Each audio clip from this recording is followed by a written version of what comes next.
Bonsoir, bienvenue sur ce plateau pour le débat du second tour des municipales pour la ville d'Aubusson, l'une des villes du Limousin où il y a beaucoup de suspense avec une triangulaire. Avant d'en parler avec les trois candidats, je vous propose de regarder quelques chiffres clés sur cette cité creusoise avec notamment les résultats du premier tour. C'était, souvenez-vous, le 15 mars.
Voilà pour les chiffres, ils seront donc 3 en lice ce dimanche. Catherine Debanse, bonsoir. Vous menez la liste Tissons ensemble l'avenir d'Aubusson. Vous êtes d'hiver droite soutenu par les Républicains. Michel Moine, bonsoir. Maire sortant d'hiver gauche en lice pour un 4e mandat. Vous menez la liste Aubusson naturellement. Et face à vous, Jean-Luc Léger, bonsoir.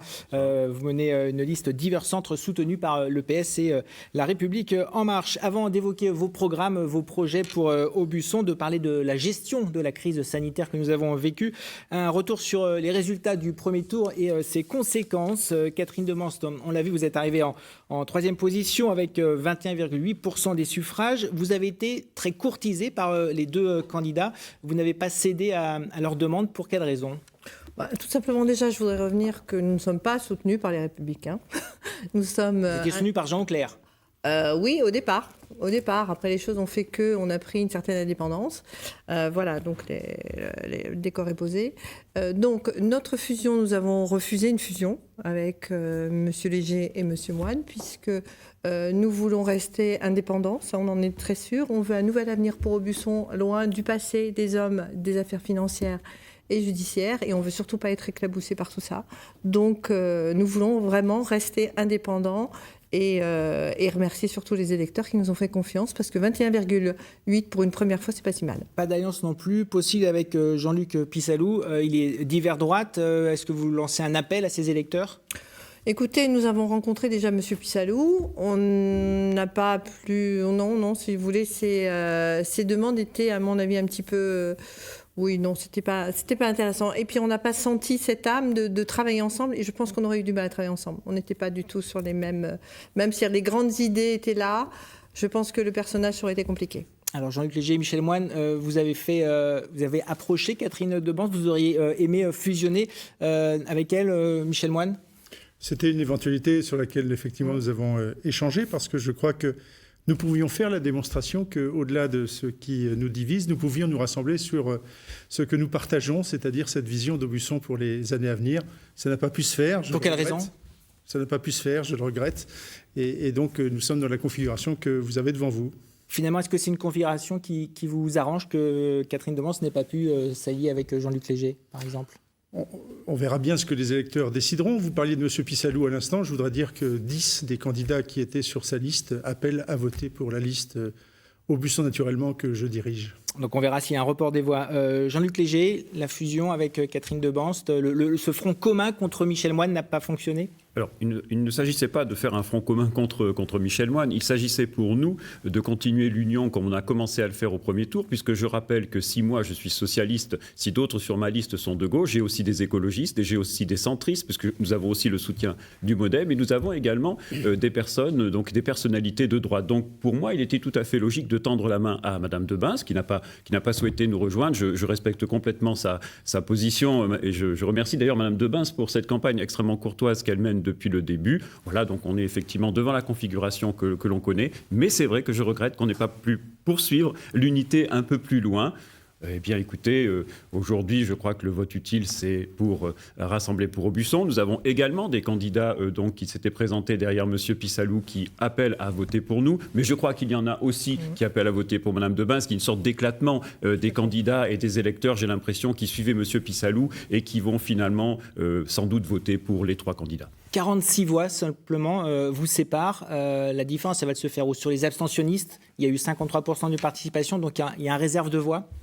Oui, je crois. Une réserve de voix, pardon. C'est évidente, puisque le précédent scrutin avait fait venir aux urnes 73% des électeurs d'Aubusson. On voit 20 points d'écart, c'est quand même considérable. Je crois que beaucoup de nos concitoyens ont craint à ce moment-là le début de la contamination. On était à 2 jours, effectivement, du confinement.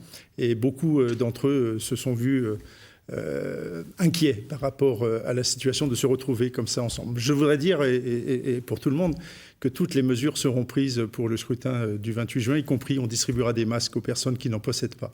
Alors, on va revenir sur la campagne. Elle a été très tendue. Elle l'est encore depuis quelques heures pratiquement, puisque une sculpture hier soir de Jacques Cinquin dans le centre d'Aubusson a été vandalisée. On va voir des images. Michel Moine, vous avez très vite réagi. Ce sculpteur, c'était un de vos amis. Vous avez sa sculpture qui servait sur vos affiches. Vous avez écrit sur les réseaux sociaux « J'en ai assez qu'on s'en prenne à ce qui me touche. Des tags sur ma permanence, des graffitis sur le monument aux morts et aujourd'hui du vandalisme sur la sculpture de Jacques Cinquin. Dans un climat de violence verbale nauséabond. C'est à ce point-là la campagne ? Oui, c'est une campagne très dure qu'a voulu Jean-Luc Léger. Je le regrette. Le 6 janvier, il déclarait dans la montagne « Je ne parlerai pas de mes adversaires ». En fait, il n'a fait que ça, enfin surtout me concernant, depuis le début de sa campagne, et sur des positions. Encore aujourd'hui, il me compare à Trump sur son site de campagne. Je crois que tout ça n'est pas très digne. Je pense qu'Aubusson méritait autre chose que cette vindicte, méritait véritablement un débat sur les projets. Ce n'a pas été le cas. Il faut quand même dire que ça a été violent. J'ai eu mon nom qui a été écrit sur le monument aux morts d'Aubusson. C'est comme extrêmement violent, c'est une mort symbolique. Ma permanence qui a été taguée, et maintenant c'est la statue de Jacques Cinquin qui a disparu il y a 1 an et 2 jours. Vraiment, c'est quelque chose... il faut que ça cesse. S'il y a une page qu'on doit tourner, c'est bien celle-là. Jean-Luc Léger, ce climat nauséabond, assez violent, cette campagne qui a été très dure à Aubusson... Il faut que ça se termine. Peut-être que les Aubussonnais en ont aussi assez. Je crois qu'ils en ont vraiment assez. Donc, M. Moine se plaît à se présenter comme une victime, finalement, d'une campagne nauséabonde qu'il est le premier à avoir semée, M. Moine. Donc, nous sommes victimes d'une campagne ordurière. Les attaques personnelles n'ont pas manqué. Effectivement, on est allé me chercher dans des domaines, y compris privés. C'est la première campagne qui est aussi violente, nauséabonde et ordurière. On est dans le caniveau. Je ne vous y suivrai pas, M. Moine. Catherine Debance, vous réagirez dans quelques instants. Catherine Debance, quand vous voyez cette campagne, quel est votre sentiment ? C'est exactement ce que je vous ai dit tout à l'heure. Il faut tourner la page, c'est pas possible. Regardez là, on a 2 élus qui, à mon avis, ça se comporte pas bien. Je veux dire, on a fini ce type de campagne municipale ou même plus loin politique. Effectivement, le ramassage là de caniveau, c'est pas pour nous. Donc ça c'est clair. On veut tourner cette page et c'est plus du tout d'actualité. Il faut quand même essayer d'avoir un projet un peu plus élaboré, puis prévoir devant là, pas derrière et ramasser tout ce qui traîne. Au cours de la campagne, les électeurs que vous avez pu croiser ces derniers jours, vous en ont parlé. Qu'est-ce qu'ils vous disent ? Ils en ont assez ? Ils en ont assez des affaires. Ils en ont assez des affaires, des guéguerres. C'est effectivement les réseaux sociaux, les uns, les autres. Et c'est vrai qu'ils ont besoin d'une ville apaisée et tournée vers l'avenir. Tourner vers l'avenir avec d'autres projets, qu'on ne parle plus de tout ça, pas qu'on les assume, parce que les problèmes sont là, les affaires sont là, elles sortent, il faudra les assumer, ça c'est clair, on ne pourra pas leur tourner le dos. Mais on veut vivre autrement et sûrement plus sereinement et plus honnêtement. Michel Moine, vous vouliez répondre à Jean-Luc Léger sur ce qu'il vous disait auparavant ? Non, ça serait perdre du temps. Monsieur Léger, Passons à autre chose. Madame Debin a bien raison. Parlons des projets pour Aubusson, parlons des Aubussonnais. Alors, avant justement de parler de ces projets, un mot sur l'entre-deux-tours et cette crise sanitaire. Elle a été plus longue que prévu. Les maires sortants ont-ils été avantagés dans la gestion de cette crise, Michel Moine ? Est-ce que ça vous a permis finalement d'être plus présent sur le terrain que vos adversaires ? Je voudrais remercier Jean-Luc Léger. Vous voyez, il va être surpris, mais je voudrais le remercier puisque sur les ondes de France Bleu Creuse, il y a quelques jours, il a dit finalement, il a fait le métier comme tous les maires. Eh bien, il n'y a pas de critique. Donc, je te remercie, Jean-Luc, d'avoir reconnu le travail qui a été effectué À ce moment-là, je crois que tous les maires ne l'ont pas fait. Dans le caniveau. Je ne suis pas sûr que le maire de Saint-Marc-Louveau l'ait fait, de s'occuper de sa population. Donc, effectivement, c'était un moment un petit peu particulier où on n'était plus candidat. On était maire. Et d'ailleurs, on ne savait pas quand auraient lieu les élections. Donc, on ne pouvait pas se projeter dans une dimension électoraliste. Et je crois que oui, j'ai essayé d'être attentif aux besoins de la population d'Aubusson, d'être en réponse. Vous savez qu'on a eu un foyer épidémique important au centre hospitalier d'Aubusson. Donc j'ai été aux côtés des soignants, des équipes techniques et administratives pour leur apporter un soutien logistique. On a donné nos masques FFP2, par exemple, que nous avions commandés, etc. Ça a été un moment très, très, très difficile à vivre. Jean-Luc Léger, est-ce que ça a favorisé finalement, Michel Moine, cette crise sanitaire, de le voir un peu plus sur le terrain? Est-ce qu'il en a profité ? Ça, je ne sais pas, nous le verrons lors du dépouillement dimanche soir. Je le disais, donc effectivement sur France Bleu Creuse, tous les maires de France ont distribué des masques, ont été à leur place. J'ai été aussi à ma place en tant que président de communauté de communes. Nous aussi, nous avons acheté des masques, organisé les services, prévu des réouvertures programmées de piscines ou d'autres équipements. Nous avons été aux côtés des agents, nous avons été aux côtés de la population. Donc chacun à sa place a bien fait ce qu'il a pu. Ce n'était que le minimum que nous devions à nos concitoyens.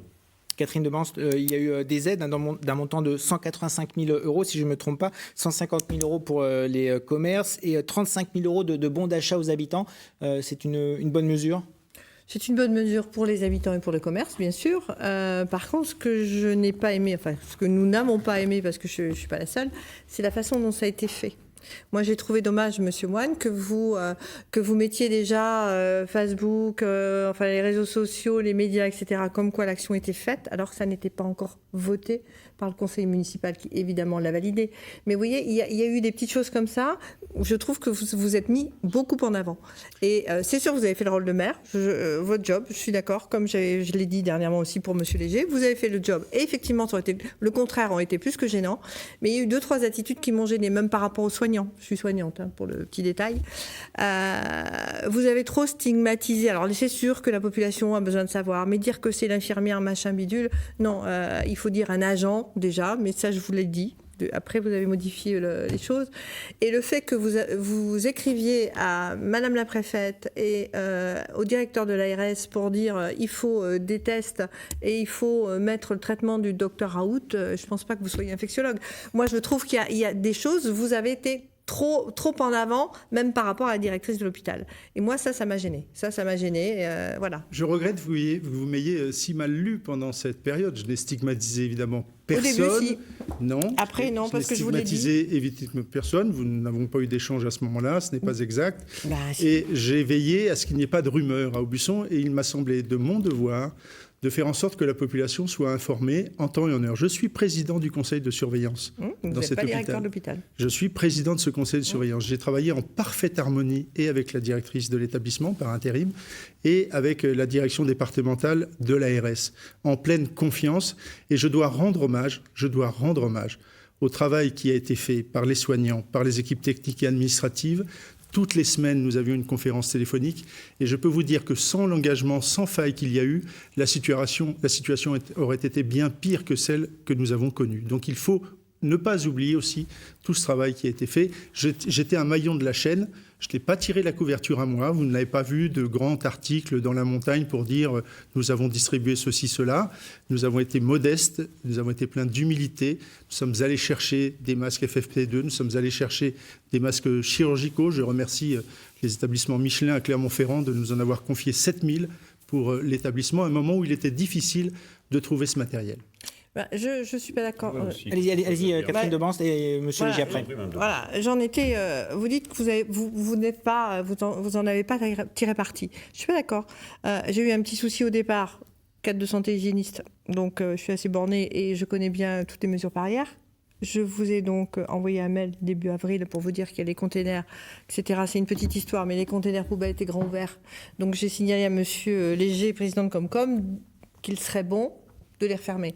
Bon, ça a été un peu long, voilà. Donc, comme je sentais que la réponse était un peu longue et que je n'arrivais pas à faire fermer ces containers sur 26 communes, quand même, c'est un risque sanitaire important. Donc, je suis passée un petit peu plus haut, vous voyez ce que je veux dire.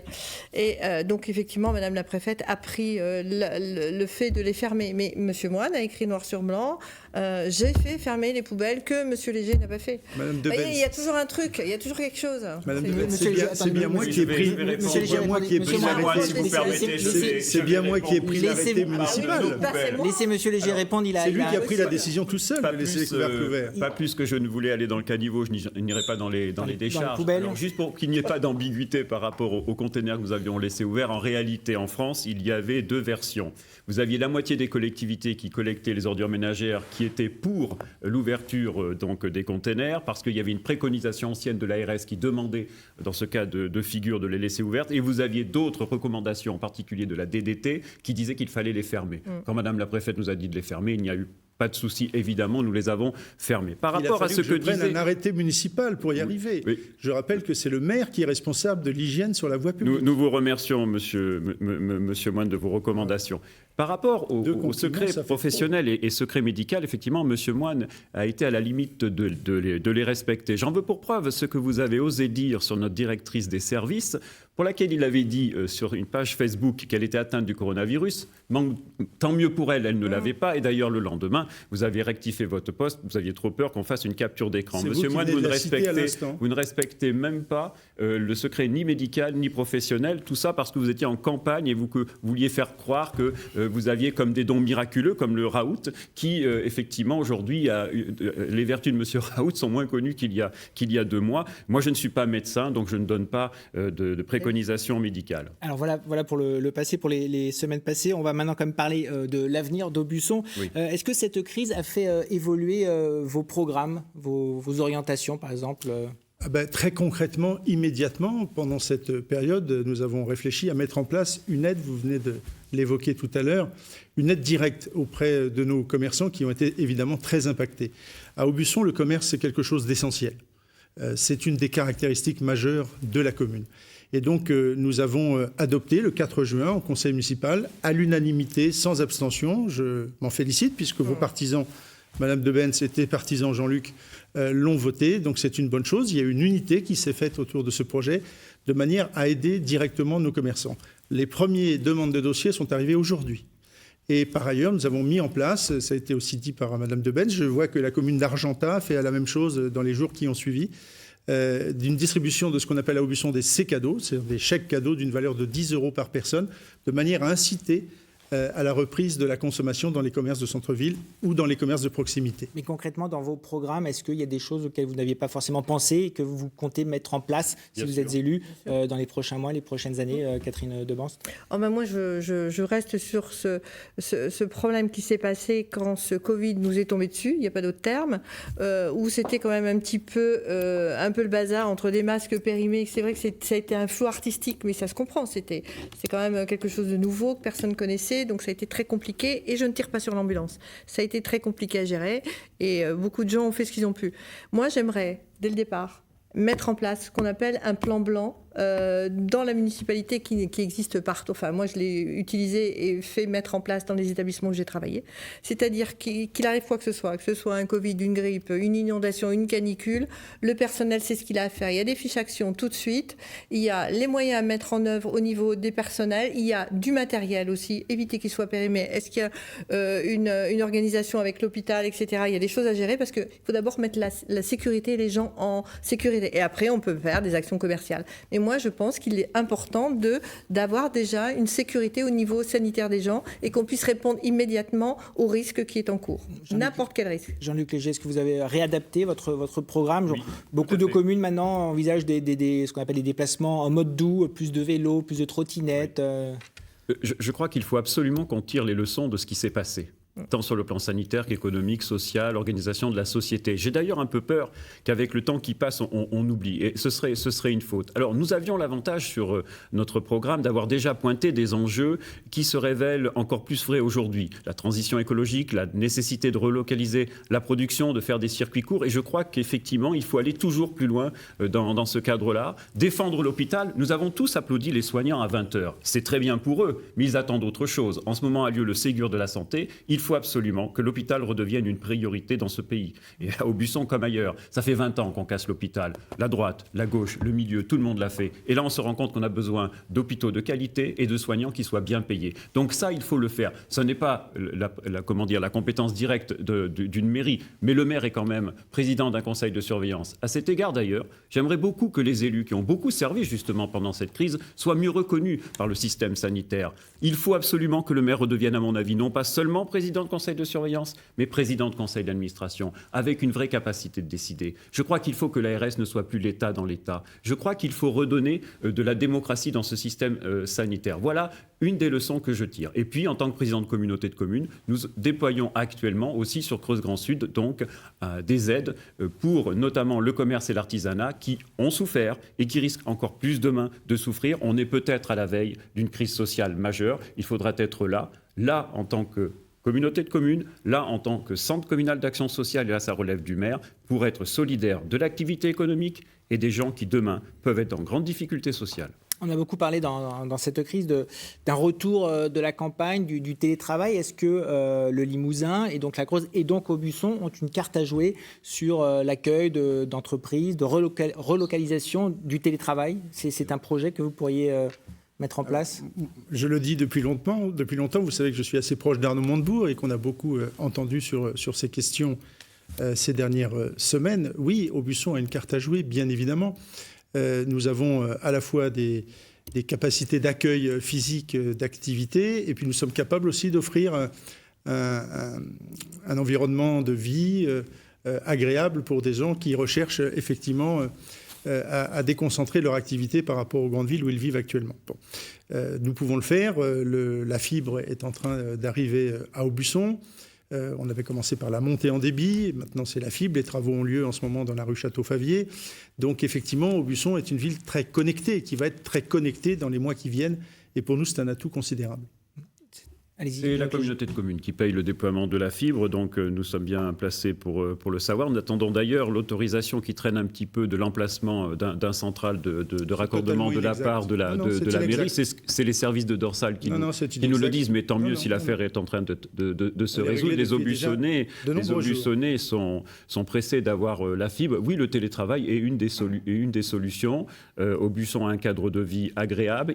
Aubusson doit aussi accueillir demain des fonctionnaires, notamment des services publics déconcentrés, en particulier dans le domaine des finances. Il y a des locaux qui sont vacants. Il faut effectivement accueillir toujours plus de population, sinon le déclin démographique finira par être tel qu'il n'y aura plus de destin possible pour cette ville d'Aubusson. Ce qu'on ne croit pas évidemment tous les trois. Nous nous battons, je crois, tous les trois, quelles que soient nos différences, pour que l'accueil soit vraiment une priorité. Accueil d'habitants, accueil et d'activité économique. Parce que sans activité économique, il n'y aura pas de population qui viendra. C'est la commune d'ailleurs qui a présenté un dossier pour accueillir des fonctionnaires d'État, notamment des finances publiques. Nous n'avons pas été retenus dans le premier tour. Nous espérons pouvoir l'être au moins dans le deuxième. Catherine Debans, si vous étiez élue le 28 juin, comment vous feriez justement pour essayer d'amener plus d'entreprises, du télétravail, plus d'habitants, de jeunes salariés. Faire venir du télétravail, ça on en a toujours parlé, on sait que c'est la base et que c'est l'avenir. Mais effectivement, il y a 4G et puis qui commence à se dérouler un peu autour, parce qu'Aubusson on a, mais autour il n'y a pas grand monde.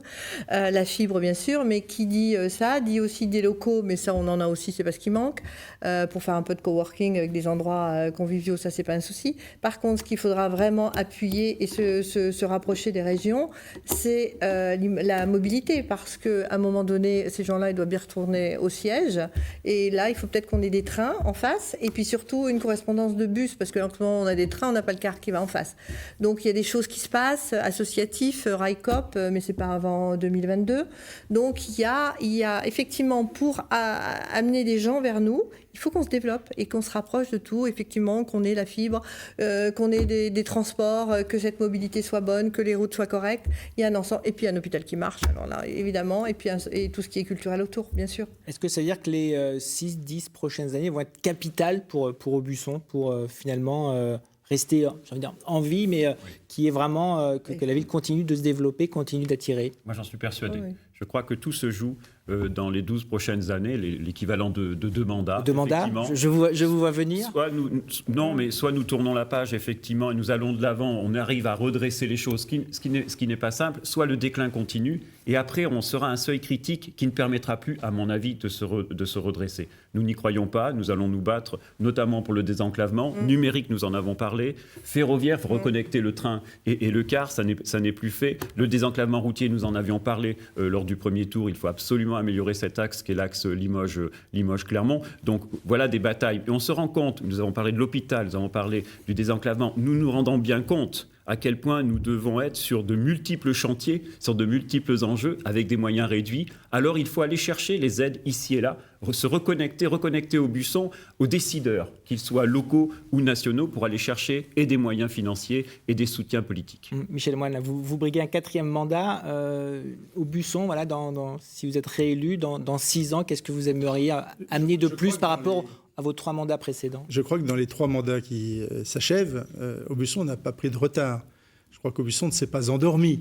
Nous avons construit une piscine, nous avons construit une maison de l'emploi, nous avons construit un pôle enfance, nous avons une cité internationale de la tapisserie, nous avons refait une station d'épuration, nous avons jeté des passerelles, etc., etc. Nous ne sommes pas endormis. Nous avons fait beaucoup de choses et j'ai un peu de mal à comprendre comment on me reproche le fait d'être un peu endetté aujourd'hui, alors que nous désendettons énormément, et le fait d'avoir fait beaucoup de choses.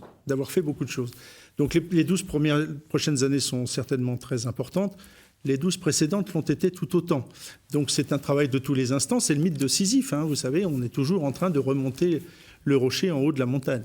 Catherine Demans, pour vous, justement, l'enjeu pour Aubusson dans les 10-15 prochaines années? Effectivement, il y a tout ça, c'est évident, puisqu'on est en plein dedans et on a intérêt à évoluer. Mais il y a aussi quelque chose qui arrive à grands pas. Madame la préfète, vous avez parlé de la fusion des communes. Donc, avec certaines communes autour d'Aubusson, refaire un grand Aubusson, entre guillemets. Donc, il faudra travailler là-dessus. Je pense que c'est important. Il faudra vraiment se mettre en lien avec les petites communes autour pour tisser un lien très vite et avoir des projets communs pour apprendre à travailler ensemble. Parce que là aussi, ça amènera des dotations sûrement plus importantes que chacun des petits bouts de dotation à droite à gauche. Et ça, c'est aussi un gros projet dans les 10 années qui vont venir parce que ça va arriver. Ça, on n'aura pas le choix. Jean-Luc Léger. Alors, à titre personnel, je suis peu favorable aux fusions, surtout si elles sont forcées.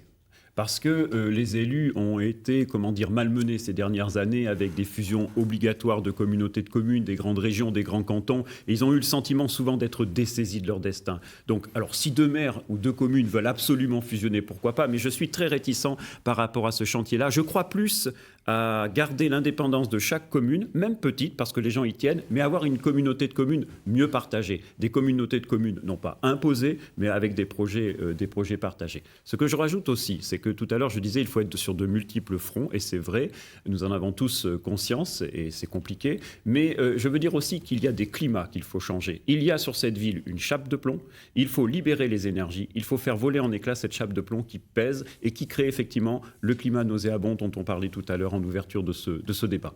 Je crois aussi aux énergies positives. Je crois aussi aux ambiances de travail. Je crois à la collaboration. Je crois aussi à la nécessité de concerter les citoyens. Aujourd'hui, les citoyens ne veulent pas venir tous les 6 ans donner un chèque en blanc à quelqu'un. Ils veulent participer aux prises de décision. Ils veulent des concertations lorsqu'il y a des aménagements de quartier. Et c'est pour ça que nous voulons, nous notamment, un conseil citoyen. Il y a une chape de plomb sur la commune. Je sais que chez nos confrères de France Bleu, vous avez déclaré la commune a besoin de réelle impulsion et pas de pulsion. Oui, parce qu'on sent bien qu'il y a des pulsions comme ça en ce moment qui s'expriment, mais ce n'est pas ce dont Aubusson a besoin. Ce dont Aubusson a besoin, c'est effectivement une certaine continuité, c'est de poursuivre sur des projets, c'est de poursuivre sur une vision. Quand des décisions sont prises de façon seule, c'est plutôt toi, Jean-Luc, qui les prends de façon seule. Par exemple, on en a parlé tout à l'heure sur ces fameux couvercles de containers. C'est une décision que tu as prise tout seul, sans en parler à ton vice-président en charge des ordures ménagères. Nous n'avons jamais eu de débat en communauté de communes. Vous n'avez jamais eu de débat en communauté de communes sur le schéma régional de développement économique. Jamais. Et là, comme par hasard, sans débat, sans réflexion, sans prospective, sans anticipation, il semblerait qu'il y en ait un qui ait été signé. J'ai d'ailleurs demandé à le connaître. Je n'ai pas eu de réponse à ce sujet. Donc oui, il y a un travail qu'on attend de la communauté de communes. Il n'y a pas de schéma de mutualisation non plus à la communauté de communes. Le projet de territoire a été adopté au dernier conseil communautaire de la communauté de communes. C'est vraiment le moment où il faut adopter un projet de territoire et avoir une réflexion prospective. Donc il y a effectivement du travail à faire. Et puis moi, j'ai une inquiétude. C'est sur ce qui se passe aujourd'hui notamment au foyer d'accueil médicalisé de Jean-Siou. Jean-Luc Léger a d'abord voulu le vendre, tu as voulu le vendre Jean-Luc, et puis maintenant tu fais machine arrière, et puis on apprend que finalement l'association locataire voudrait peut-être quitter ses locaux et s'en aller, c'est ce qu'écrivent en tout cas ses conseils, ses avocats. Il y a eu des travaux qui ont été faits il y a peu de temps, j'étais encore président, nous avons agrandi ce foyer, créé 8 chambres, un emprunt d'1 800 000 €. Si demain le locataire s'en va alors qu'il n'a pas re-signé de bail, je ne comprends pas pourquoi, Jean-Luc, tu ne fais rien pour que cette situation soit éclaircie, que tu fasses peser ainsi un risque juridique et financier sur la collectivité, car le risque que nous avons, c'est que, perdant les loyers, nous nous retrouvions seulement avec la fiscalité pour payer les emprunts. Ça serait une très mauvaise nouvelle, notamment pour les Aubusonnais. Jean-Luc Léger. Qui, avec les Feltinois, j'en ai pour 2 secondes, qui, avec les Feltinois, assurent 75 à 80% des recettes fiscales de la Comcom. Donc, Jean-Luc Léger, qu'est-ce que vous répondez à Michel Moine ? Il y a une citation à comparaître, je crois. Oui, alors tout d'abord, c'est toujours cocasse de voir le pyromane expliquer aux pompiers comment il doit éteindre le feu. Monsieur Moine, je vous rappelle que c'est vous qui êtes le responsable de la faillite de la communauté de communes. N'étais-tu pas vice-président de la communauté de communes ? J'étais effectivement vice-président. Et j'ai là le rapport de la Chambre régionale des comptes qui dit, et je vais vous le lire, donc le DGS et donc le président n'adressaient pas régulièrement de tableaux de bord au conseil communautaire et au bureau. Et il parle ensuite des carences en termes d'information. En avril 2016, Monsieur Moine nous réunit vice-président et nous dit qu'il y a un trou de 400 000 €. Sur un budget de 10 millions, c'était le temps de la diminution des dotations d'État, cela pouvait s'entendre. En réalité, on nous cachait un trou de 4 millions. Monsieur Moine me reprochait des décisions un peu solitaires. Tout d'abord, je dois dire qu'en ce moment, il y a des ordonnances qui permettent, puisque nous ne pouvons pas réunir de conseil communautaire, de prendre certaines décisions. Je me souviens d'un président de communauté de communes qui décidait de faire payer à la communauté de communes, sans qu'aucun élu ne le sache, des concerts qui coûtaient 60 000 €. Et puisque je parle de concerts, je veux dire aussi que nous ne sommes pas dans un débat comme les autres. Nous ne sommes pas dans un débat comme à Brive, à Limoges et ailleurs. Nous sommes dans un débat où un candidat, quand même, est poursuivi dans le cadre de plusieurs affaires judiciaires. Quant au foyer, d'abord, s'il s'est agi un jour de le vendre, c'est parce que vous aviez creusé, Monsieur Moine, un trou de 4 millions €. Les 2 autorités de tutelle, que sont l'Agence régionale de santé et le Conseil départemental, n'ont pas souhaité pour X raisons que ce foyer soit vendu. Donc ça n'est pas de mon fait si nous ne l'avons pas vendu. En ce moment, nous essayons de voir comment nous pouvons passer ce mauvais cap en renégociant un loyer. Mais je dois dire, parce que je veux positiver les choses, que la Page est un excellent partenaire qui a créé 60 emplois à Jean-Siou, où est le foyer, et qui paye rubis sur ongle 400 000 € de loyer par an. Catherine Debance, qu'est-ce que votre regard sur ces bisbilles C'est ce que je vous disais tout à l'heure. Il est temps que ça s'arrête. Il est temps qu'on fasse table rase, malheureusement, avec les conséquences que ça va nous donner tout cela. Effectivement, vous avez des affaires en cours. Monsieur Léger, vous en avez aussi. Vous en avez moins, mais il y en a aussi. J'en ai quelques. Voilà. Et donc, non, il faut vraiment sortir de là, prévoir l'avenir et sortir de tous ces problèmes financiers et puis tous ces querelles d'élus, quoi. C'est plus possible. Il faut qu'on avance. Michel Moine. D'abord, je voudrais dire une chose, revenant sur ce qui avait été dit sur cette antenne au mois de février. Je n'ai jamais été mis en examen dans cette affaire. Vous l'avez corrigé, et je vous en remercie, mais je préfère le redire. Bien. J'ai le jugement du tribunal correctionnel qui indique très clairement que ma signature a été imitée, que mes paraphes ont été imités. Nous saurons bien, in fine, les choses. Mais l'enquête préliminaire, Jean-Luc, tu le sais, tu as connaissance de ce document, montre bien que ma bonne foi a été abusée dans cette affaire. Donc, se servir de ça, parce que c'est l'argument majeur qu'on pense utiliser, alors que nous avons tous été victimes de certains agissements qui nous ont été cachés. La Caisse d'épargne dit dans l'enquête préliminaire que jamais ils n'ont eu de contact avec moi. C'est quand même curieux. Bien. Donc laisse à penser que quand même, la présomption d'innocence, Madame Debance, doit être respectée. Est-ce que laissons la justice faire son travail. Mais je ne veux pas d'amalgame. Est-ce que vous croyez que les électeurs vont se décider en fonction sans doute, je pense. On voudrait vraiment réconcilier la morale et la politique. Mais moi, je ne veux pas laisser les amalgames. Il n'y a pas deux personnes qui s'équivaudraient. Il y a quand même quelqu'un qui a coulé la communauté de communes, il y a quelqu'un qui l'a redressée. Je m'arrêterai là. Donc rien redressé du tout. Pas les amalgames. Vous avez creusé un trou de 4 millions d'euros. Nous en sommes à 3. Dans 3 ans, le plan d'appurement du déficit sera terminé et nous aurons enfin remonté ce que vous n'avez mis que 2 ans à creuser. Vous êtes allé très vite et vous avez battu un record. Monsieur Moine, vous êtes l'homme des records. Je pense qu'aucune collectivité ne s'était aussi vite endettée en si peu de temps. 4 millions de déficit sur un budget de 10 millions d'euros. Il nous reste moins de 5 minutes. Le temps est vraiment à se laver les mains en ce moment, mais de là à jouer les Ponce Pilate quand on était soi-même dans l'exécutif, c'est un peu facile. Vous ne disiez rien, tout était caché. Le rapport de la Chambre régionale de comptes, je vous le laisse, monsieur, vous pourrez le filmer. À moi également. Alors, deux petites secondes. La Cour des comptes, de toute façon, elle est aussi bien sur la Comcom que sur la municipalité. Donc, effectivement, tout le monde fait le job comme il faut, et tant mieux, parce que de toute façon, on n'a pas le choix. Il nous reste moins de 5 minutes. Permettez-moi justement d'ajouter quelque chose. Très rapidement. Il y a un reportage qui est passé sur Votre Antenne après notre conseil municipal du mois de juin qui laissait peut-être à entendre que la commune d'Aubusson était sous le regard de la Chambre régionale des comptes. C'est totalement faux. Nous ne sommes même pas dans le réseau d'alerte du ministère des Finances. Nous avons dégagé l'an dernier 400 000 euros d'excédent net de fonctionnement. 400 000 euros. Oui. Bon. Plongé à 75% par le remboursement de la dette. Mais non, net. Il nous reste, si vous voulez bien. Je sais que tu as du mal avec les chiffres. Oui, tu as dit hier à France Bleu Creuse. Moi, je t'ai toujours écouté sans t'interrompre. Tu as dit hier à France Bleu Creuse, monsieur Moine, 77% des gens n'ont pas voté pour lui. C'était 67%. Et c'était 67. Et voilà, tu l'as dit 2 fois. Donc il y a un petit problème avec les soustractions. Mais la situation n'est pas celle que tu dis. On verra dimanche le vote des électeurs. Il nous reste 4 minutes. Oui. Comme la dernière fois, je vais vous demander en 1 minute, vous êtes élu ou réélu, quelles seraient les principales décisions, la mesure phare que vous prendriez pour Aubusson pour un premier mandat pour les 10 ou 15 prochaines années? Déjà, la première chose, c'est tout de suite faire venir les touristes et refaire vivre Aubusson parce que le commerce artisanal en a besoin.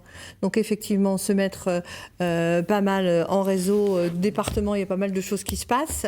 Il y a 2 youtubeurs qui sont même venus faire un peu des séances, des choses comme ça, des petits films pour faire connaître Aubusson peut-être à d'autres personnes différentes que les familles, mais il y a tout ce côté culturel très intéressant. Il y a plein de biais au niveau, vous savez, on a un directeur du musée qui s'en va, on a différentes personnes qui vont bosser ailleurs. Donc, je pense qu'il y a tout ce réseau qui doit servir pour faire ramener du monde. Il y a les peintres de Crozant, il y a plein de choses à faire. Mais il faut vraiment tout de suite, faire venir les touristes et refaire vivre Aubusson et que ce soit une ville accueillante, intéressante et que les gens y restent au moins une nuit, ça serait pas mal. Et puis qu'ils fassent travailler le commerce autour d'Aubusson, oui, ça serait très bien. Et de refédérer tous les gens et les compétences autour, ça c'est primordial. Jean-Luc Léger, vous êtes élu d'Aubusson, dont vous dites que c'est une ville paradoxale. Oui, tout à fait. Avec d'un côté un déclin, des difficultés financières, des affaires à n'en plus finir, et en même temps une vie culturelle, une vie commerciale très riche, où il est plaisant de vivre sans difficulté. Alors quelle serait ma priorité, puisque c'est votre question, être encore plus vigilant par rapport au monde économique, commerçant, artisanal, parce que nous savons tous que demain, une crise sociale et économique peut être terrible après la crise sanitaire du coronavirus. Donc il faut que la porte du maire soit toujours ouverte aux acteurs économiques qui, je le rappelle, font vivre ce territoire. Sans vie économique, pas d'emploi, pas de vie. Donc il faut être au service de ce monde économique, en concertation avec eux. Michel Moine, il nous reste moins de 2 minutes. Répéter 15 fois une contre-vérité n'en fait pas une vérité. La situation financière de la commune d'Aubusson n'est pas celle qui est décrite. Aujourd'hui, notre capacité de désendettement, c'est-à-dire le nombre d'années qu'il nous faut pour rembourser la dette, c'est 7,67 ans. Si je regarde Boussac, c'est 14,9, Guéret 6,7, Bourganeuf 7,6, La Souterraine 8,5 et Jarnages 12,6. Donc on est vraiment dans une situation comparable aux autres communes. Pour moi, l'enjeu, il est surtout démographique. Il faut faire revenir effectivement des habitants. Nous avons des réserves foncières que j'ai constituées avec les équipes que j'ai dirigées ces dernières années. Donc, travailler sur une logique de lotissement avec une dimension écoquartier qui nous paraît très importante et qui correspond vraiment à ce virage environnemental que la commune est en train de prendre depuis déjà quelques années. Je vous poserai une dernière question comme mes confrères de France Bleu. Votre lieu préféré dans Aubusson, Monsieur Moine? C'est Aubusson. Monsieur Léger? Le quartier de la Terrade. Moi, là-haut, le château, le chapitre. J'adore parce qu'on voit toute la ville, l'ancienne, la nouvelle, tout ce qui ressort, c'est magnifique. Très bien, parfait. Merci à tous les trois d'être venus sur ce plateau. Donc, résultat dimanche soir vers 20h, on saura qui est élu ou réélu. Merci à vous trois. On vous retrouvera donc bien sûr dimanche pour vos réactions et les analyses de ce scrutin. Demain à 18h, nouveau débat consacré à Ussel en Corrèze. À suivre le journal régional. Je vous retrouve pour ma part jeudi pour le débat consacré à la ville de Limoges. Excellente soirée sur France 3. Merci. Merci.